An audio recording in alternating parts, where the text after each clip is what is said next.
Hari byinshi bikomeje guteza urujijo hariya mu burasirazuba bwa Repubulika Iharanira Demokarasi ya Kongo, by'umwihariko ku mutwe w'abarwanyi ba AFC M23. Ese AFC M23 ibice yafashe bikavugwa ko yabivuyemo, ukuri kwabyo ni ukuhe? Ese ibice bivugwa ko byamaze kuba bifatwa n'ingabo za leta ya Repubulika Iharanira Demokarasi ya Kongo ndetse no mutwe bafatanya ya Wazalendo n'ingabo z'u Burundi. Ibyo nibyo nje ngo nkubwire ukuri kuri byo, gusa si byo byonyine tuza kuganiraho, kuko ndaza kujyana ku gihugu cy'Ububirigi cyakoroneje byinshi mu bihugu bya hano muri Afurika y'Iburasirazuba, by'umwihariko igihugu cy'u Rwanda na Repubulika Iharanira Demokarasi ya Kongo cyamaze kuba gihamwa icyaha kibasiye inyoko muntu. Ibyo byose turaje tubiganireho. Ndi Benga Oziana, ni The Quick Times News, we cyuri gusabwa no kujyaho hasi hari subscribe ugakandaho, ubundi tugakomeza kubana. Mwaye ikaze.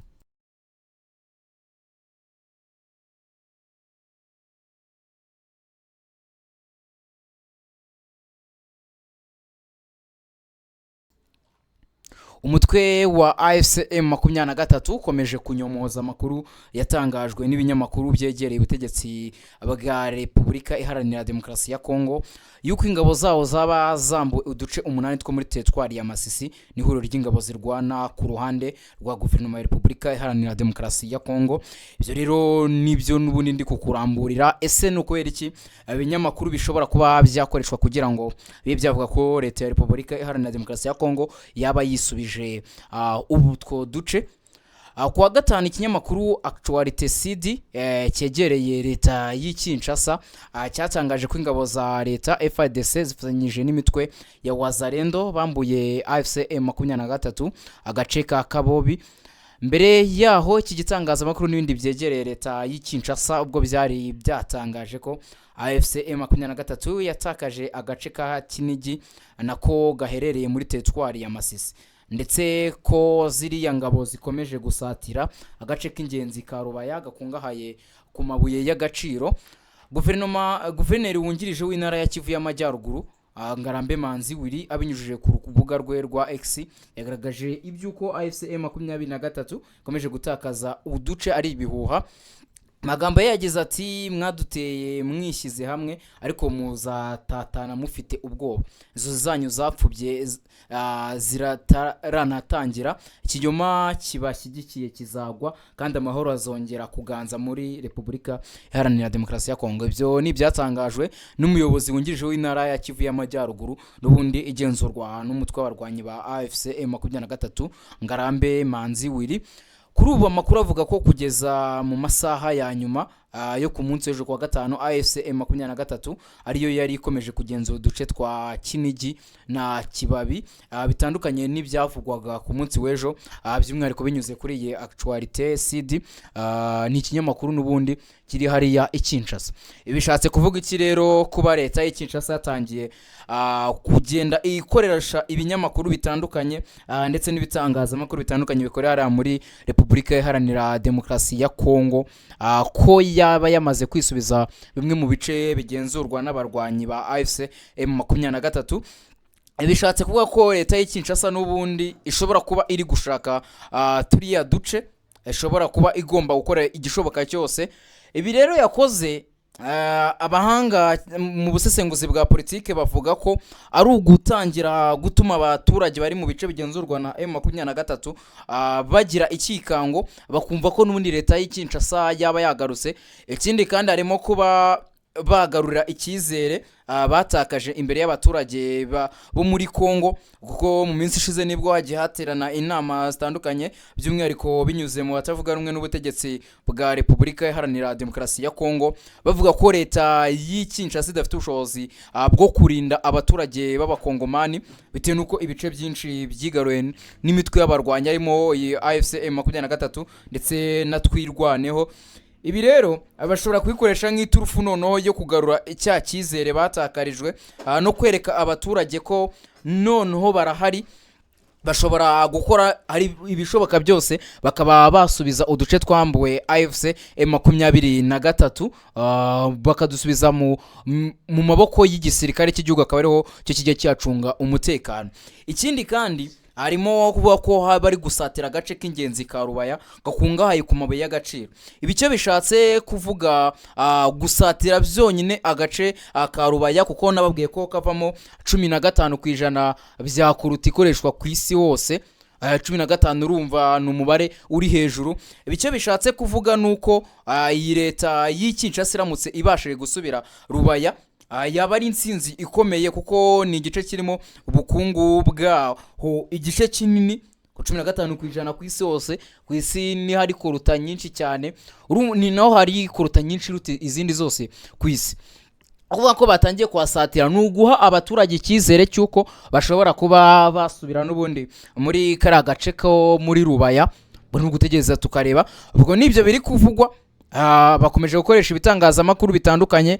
Turabona Actualite CD itangaza ibi, turabona n'ibindi bitangazamakuru n'ubundi yabi byandika ndetse n'amaradiyo yahariya muri Kinshasa atangaza ibintu bitandukanye kuri uyu mutwe w'abarwanyi wa FCM 23 ukuba wasubira inyuma. Ubwo reka dutegereze turebe. Tukiri nundi ku makuru aza kugira aho urira n'ubundi na Repubulika Iharanira Demokarasi ya Kongo, tajya ku gihugu cy'Ububirigi cyakoroneje iki gihugu ndetse kigakoloniza n'igihugu cy'u Rwanda. Urukiko rw'ubujurire rw'i Brussels mu Bubirigi rwamije leta y'iki gihugu icyaha kibase inyoko muntu cyo gutandukanya abana n'ababyeyi babo mu gihe cy'ubukoroni muri Repubulika Iharanira Demokarasi ya Kongo. Ni icyemezo cyafashwe ku munsi w'ejo kuwa gatanu tariki ya 22 Gicurasi 2026 gishimangira urubanza rwari rwaciwe bwa mbere muri 2024 rwahamije ibikorwa byo kwambura abana imiryango yabo hagati y'umwaka w'1908 n'1960. Ibyari ibikorwa by'ivangura n'ihohoterwa rikabije ryakorewe abaturage ba Repubulika Iharanira Demokarasi ya Kongo. Iki kirego cyatanzwe mu mwaka w'2021 n'abagore 7 barimo Monique Bitubingire, hakabamo Leah Tavares Mujinga, hakabamo Noel Yves Bekeni, hakabamo Simone Ngarura na Marie Jose Roche. Bavuga ko bakuwe ku babyeyi babo bakiri bato bafite hagati y'imyaka 4 n'imyaka 7. Aba bagore bavuga ko hagati y'umwaka w'1945 n'umwaka w'1950 bajyanwe ku ngufu mu bigo by'imfubyi byayoborwaga na Kiliziya Gatolika, aho batandukanijwe na ba nyina kubera ko bari abana bavutse ku bagabo b'Ababirigi n'abagore b'Abanyekongo. Abana nk'aba bavuga ko bageraga hafi mu 2000 bakurwaga muri sosiyete kubera ko isura yabo yagaragazaga inkomoko ivanze y'abazungu ndetse n'abirabura. Ibintu byafatwaga nk'ibisebo ku butegetsi bw'abakoloni n'igihugu cy'Ububirigi. N'ubundi mwaka wa 2017 Kiliziya Gatolika yasabiye imbabazi aba bana n'imiryango yabo kubera uruhare ibigo byayo byagize muri icyo gikorwa. Mu mwaka wa 2019 nabwo leta y'Ububirigi yemeye ayo mateka mabi y'ubukoloni isaba imbabazi ku mugaragaro. Icyakora abareze bavuze ko imbabazi zonyine zidahagije, basaba ko bahabwa indishyi z'akababaro. Buri umwe yasabye impozamarira ingana n'ibihumbi 50 by'amayero, ubwo nasaga miliyoni 84 z'amafaranga y'u Rwanda. Nyuma yo gutsindwa mu rubanza rwa mbere, leta y'Ububirigi yajuririye mu rukiko rw'ubujurire rwa Brussels, ariko narwo rwemeza ko icyo gihugu kigomba kubazwa ibyo byaha no gutanga impozamarira ku bahohotewe. Ibi rero harushobora kwibaza ku cyaha cy'ubukoloni. Ese ubukoloni ubundi ni icyaha mbere na mbere? Mu minsi ishize nibwo igihugu cya Algeria n'ubundi cyahamije igihugu cy'Ubufaransa icyaha cy'ubukoloni kubera babakoroneje. Rero gusa igikomeye leta y'Ububirigi iri kuzira ntago ari uko yakoroneje Repubulika Iharanira Demokarasi ya Kongo, ahubwo ikiri kuzira n'amakosa yaje kuba yakorerwamo hanini akozwe n'ibigo n'ubundi by'Ababirigi ariko bishamikiye kuri Kiliziya Gatolika, ko nibyo byakiraga abo bana. Ababyeyi ndetse n'abana icyo baziraga nuko abagabo b'Ababirigi babaga babyaranye n'abagore b'Abanyekongo. Ibyo ngibyo rero leta y'Ububirigi yabifataga nk'igisebo, niyo mpamvu abana bavumiraga nk'abashimutwa bakajyana mu bigo by'imfubyi byeborwaga na Kiliziya Gatolika. Ibi rero dushobora kubona n'ubundi leta y'Ububirigi ndetse n'ibindi bihugu byo ku mugabane Burayi byagiye bikoloniza ibihugu byinshi hano ku mugabane wa Afurika, bigenda biregwa byinshi kuko n'ubundi ubukoloni ntabwo bwemewe kuko n'ubundi ni icyaha kibasiye inyoko muntu. Gukora ubukoroni ko nko muri iyi minsi ntabwo byemewe.